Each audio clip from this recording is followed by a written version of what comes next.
Hello everyone, my name is Trevor, I go by TheMrTrails, welcome to the channel. Today it's time to ask the question, what's next for Dauntless, i.e. where is the game going in the future? I think it would make sense to block this video into 3 chunks. We'll talk about what they've done recently, what they're planning to do in the immediate future, and what I think they should do after those plans have been finished. But first, drop a like, subscribe to the channel if you haven't already, as it helps me out more than you guys really understand. And if you want more of a hands-on experience with me, then head over to the Twitch, the link is in the description.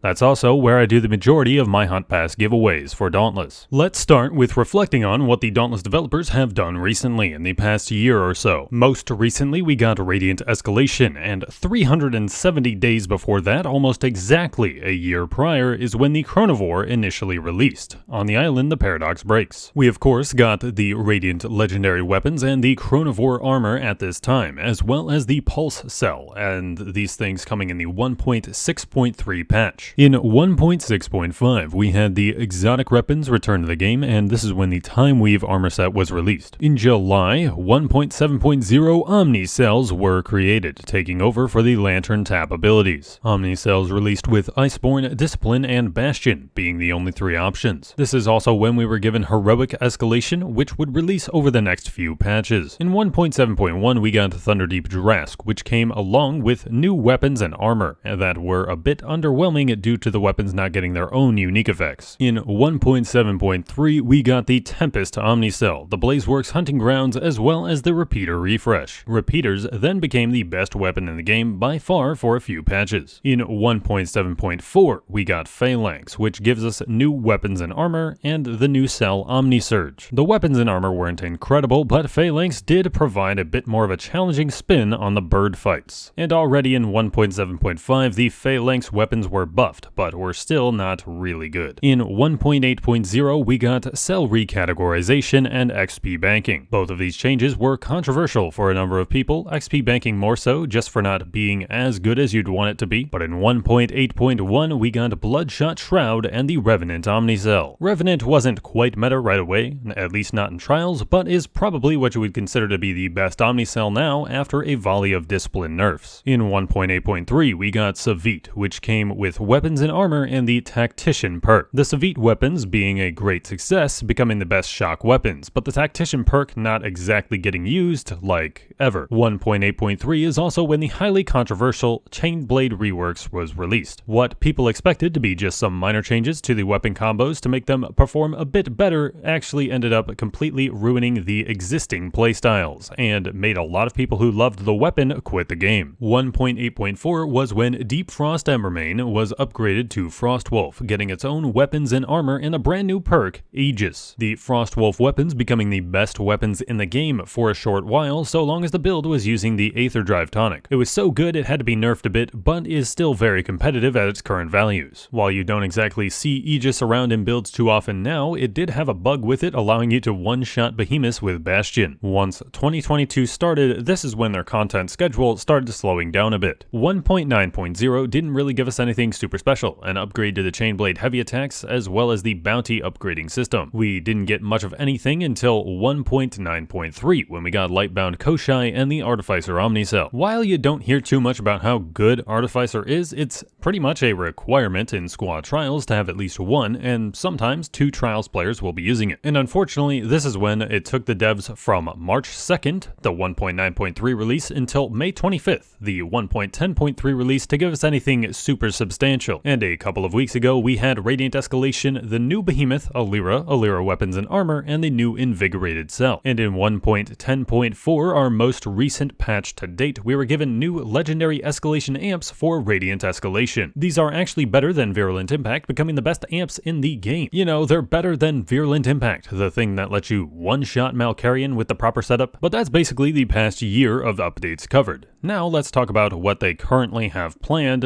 which should cover the next few months or so. They have their roadmap available on Favreau, which was updated a few days ago. You can see what they are currently just thinking about, what is currently being produced, and what is currently in testing. Currently in testing, we have more Legendary Lantern amps, and it certainly seems like they want to make an amp for each lantern. Let's see if you guys can guess what lanterns are next on the list in the comments below. I know what they are already, but we've had a Broadsides Lantern and a Shrike Lantern so far, so if you are the first one to guess correctly, I'll give you a shout out when the ants release. Heroic Radiant Escalation is still a couple of weeks away for the 1.10.5 patch, and they're going to have a speedrunning contest for it. Can't wait to see who gets the most crits and gets a broadside barrage on the first round. And they're currently working on questing system improvements, hoping to solve and prevent some future issues with various objectives not completing properly. In the production side of things, we have Radiant Boreas, which is still currently delayed. There's also Valamir improvements, which we haven't really gotten an update on, but newly added to the roadmap is a Behemoth variant upgrade. Similar to Frostwolf, this upgrade should be giving us a new weapon and armor set, as well as diversifying that Behemoth a bit to make it a more unique than an elemental variant would suggest. Along with this weapon and armor set looks to be a new perk, which would supposedly be on the new armor. Judging from its picture, we can inquire that this is going to be some upgrades to one of the Spore-struck Behemoths, the Terra variations of Charog and Embermane. I would say Embermane probably needs more AI polish, but it would be kind of strange to only be upgrading the Embermane variants. But judging from the scope of this work, we might be able to expect that this would be the major ticket item for the 1.11.0 patch. Also under production right now is something titled Behemoth Part Alchemy. This section doesn't currently have a description, but from what I can guess, it sounds like we will be able to use our excess Behemoth parts to start crafting tonics with, finally giving us something to do with our excess resources. People like me have thousands on thousands of additional Behemoth parts that we have absolutely no use for. In Monster Hunter, there's the talisman system allowing you to melt parts down to potentially get a good piece of gear from it at random. We don't quite need this, so if we are able to use parts to make tonics, perhaps people would finally stop fearing using them. They are also starting to produce a new thing called Island Adventures. They say these adventures will aim to add more story to the islands of the hunting grounds. A while ago, I made a suggestion of perhaps some new Ostian threat on the Blazeworks, taking us into a unique dungeon instance on that island, so maybe we'll see some things like that happening or something. The scope of this seems like it would potentially take a while, so I would estimate something like this to perhaps be in 1.11.3 or even a later patch. And the final thing they have listed in production is Hunt What You Want in the Hunting Grounds. Quests asking for specific behemoths in the hunting grounds can be a bit of a chore, especially those that aren't guaranteed spawns. This would suggest that they're going to be making some sort of system that will allow you to more easily pursue the specific behemoth encounters, and it seems like they're going to do this in the hunting grounds framework rather than doing something like bringing back the pursuit mode. This could potentially be relatively quick to get in the game, depending on what exactly they're doing, but the last time they tried to do something like this was hunting grounds portals, and we all know how that turned out. And now for what is currently in the concept phase, being things that they aren't working on just yet, but are probably trying to create by patch 1.12 or so. We have the new game mode they've been thinking about, trying to make a sort of endless level up hunting experience, and I was pretty disappointed to see that this wasn't in production right now, meaning this will potentially be 1.11.3 or even later. All we knew is that they would be holding off on this until after Radiant Escalation released, so they should hopefully start working on this very soon. Hopefully the Behemoth variant upgrade and perhaps Radiant Boreas could hold us over until then. The seasonal progression talent trees are also still in concept, and they've been stuck there for a few months now as well. Something akin to the Perfect Strike and Radiant Drone talent trees, but would be a more permanent feature and give us different ways to play the game. They are also looking into another round of trials changes. These ones I would hope to be a little more extensive to actually generate some more interest in the game mode. Their previous round of changes made me pretty much stop playing trials altogether, because one of the main reasons that I did was helping people get the most currency they could out of the game mode. But them making it so only one person had to die in a squad to make that impossible made doing this take super long sometimes, eventually making me lose interest in doing it altogether. I like helping the community, and the previous trial changes made that harder to do so. Another thing they have on their list in the concept is Tonic Refresh. This would be looking to completely change some tonic effects to make them more balanced. I can see some of the reasoning for this, but I will also probably heavily disagree with most of their changes. Catalyst is by far the best utility cell in the game, and that's just simply because all of the utility cells are complete and utter garbage in comparison, not so much because Catalyst is super overpowered. There are some non-tonic builds that can get pretty close to what some tonic builds can achieve, and I wouldn't say they're really mandatory at all. The one tonic that was mandatory was the limited time Granny's Heartbreaker tonic, which was just super ridiculously overpowered. But there are still people who will complain that getting a bunch of tonics takes a while, even when they are more accessible than they've ever been, and they're not even remotely close to as strong as they have ever been in the game. And when you think about it, should consumables not give you some type of advantage in your hunts for the cost of grinding for them? I think the devs' main mistake here was making consumable farming for Frostfall super easy compared to any other method. People ended up with so many tonics it led to them having a tonic addiction and basically not being able to play the game without having them. But they're now only going to make them easier to achieve if the behemoth part alchemy is what I think it is. So if we're getting to the point where tonics are ridiculously easy to get, then what's the problem with them having a large impact on performance? Something else that's also on their mind in addition to this is behemoth rebalance. The first step of that would be remaking the tools that they use to make the behemoths, and then they would change the actual encounters. Some of the things mentioned here are bug fixing, move clarity, and power balancing. Move clarity would be for some things like the Chronovore's tail whip attack that was recently given a longer cue to tell you it was happening, and perhaps doing that for some other behemoths with extremely quick hip check like attacks. Power balance would probably entail making fights last a bit longer in general. A typical kill time on a behemoth even 5 levels above you can be about 40 seconds, whereas endgame Monster Hunter would be something like 5 minutes. Much of these types of kills make the behemoths not even able to fight back when it is supposed to be possible for them to give you a hard time. The faster pace of combat definitely does fit the Dauntless identity, but those 40-second kills should probably come when we're at level with the behemoths or perhaps even higher level than them. If you ask me, fight difficulty should be tailored to specific game modes, some modes being easier, some being harder. But in this power balancing, they would also be looking at stagger reactions, more variance in interrupting, and whether or not we even need heroic behemoths at this point, as well as gear crafting recipes. I think we all wouldn't want to see them straight up convert Dauntless fights into Monster Hunter fights because then there really wouldn't be a point for people to play Dauntless anymore. But those are their upcoming plans, and now we come to the point of the video where we speculate where Dauntless should go after these new additions that they are currently thinking about, or perhaps even before them. First and foremost, I think for the health and interest of the game, I think we want them to stop trying to only release new major content in one large bundle rather than staggering it out. It kind of made sense for them to do with Alira and Radiant Escalation, but now they should really get back to releasing at least one piece of major content every other patch. If my YouTube views are anything to go off of regarding the overall amount of hype around a particular patch, then there have been 6 patches that were more hype than Radiant Escalation. 3 of my top 5 patch videos were 1.7.4, 1.8.1, and 1.8.3, which all actually introduced new behemoth experiences into the game. And all of those were only 6 patches apart from each other. The 1.9.3 patch, which was Artificer and Radiant Koshai, was more hyped than the Radiant Escalation release itself. Only reason I would be able to justify this is that people got bored of not being able to get any major content for 6 patches from 1.9.3 to 1.10.3. It didn't take long for this content model to show that it is probably not a good idea. I took a poll a few months ago and it seems the #1 thing that people want right now is a new weapon, and not just senseless reworkings of things that are already in the game. The devs wanted to give a rework to all of the weapons before making a new one, but here we are literally 2 years after their first rework and still nothing has been done to hammer or axe. The reworks have at least been successful at keeping the DPS of many of the weapons in check with each other. Currently we have 5 weapons that are all pretty evenly balanced with one another. We have repeaters, warpike, strikers, hammer, and sword, which are all capable of being the highest DPS option depending on the behemoth that it is. The Chainblade rework is the only one that fell short of this goal, and they have been actively trying to correct that, but they honestly shouldn't wait to make an axe and hammer rework before giving us a new weapon. The bow has been on their minds for literally over 2 years now, and strikers and repeaters have been out for so long that the only indication for newer players that they weren't OG weapons is the fact that they are crafted at different NPCs from the other 5. With there only being one ranged weapon experience in the game, and it isn't even really a ranged weapon due to the empowered reloading mechanic, something else that can at least temporarily back away from a behemoth definitely makes sense to be the next weapon experience in the game. And it is kind of hard to justify the lack of work on anything weapon related in the past 6 months or so now. There's so much room for Dauntless to make interesting new weapons within their existing framework, and it's definitely time to make something new a reality. And the other main thing I feel like they should invest more time into is more game modes, potentially even ones that will evolve the game from being only a hack and slash killing game. Have you ever wondered why we don't do any capturing of the behemoths ourselves? Because there's certainly a need for it. As a collective, the player base has killed what? Probably like hundreds of thousands, if not a couple million behemoths in the Trials arena. Obviously, the society would need to be able to capture these behemoths, because how exactly would we be doing that otherwise? And other activities should be implemented at some point just to give more complete experience to the game. Sky fishing was a hyped up concept from a while ago, which you can make relevant by having some good armors or weapons need fish parts to craft. Now this definitely sounds like I'm trying to turn Dauntless into Monster Hunter, but doing something other than killing literally everything we see is something the game still doesn't have. Investing in other game modes would also include some other killing types of things as well, like some huge raid-style boss. But if I'm being honest with myself, none of this is likely going to happen anyway, because going forward, it's pretty easy to understand that Phoenix Labs probably won't be very focused on Dauntless anymore. The large majority of their offices don't work on Dauntless as it is. They have several in-progress games, and it would make way more sense for them as a business to try and release those games first, and, maybe send some lifeline support to Dauntless later on the road. If I had to guess, Phoenix Labs has probably been operating at a loss for quite some time now. Even just the developers that are currently working on Dauntless are probably having Phoenix Labs operate at a loss, and they have many, many more employees outside of Dauntless. It eventually is not going to matter that they are a subsidiary of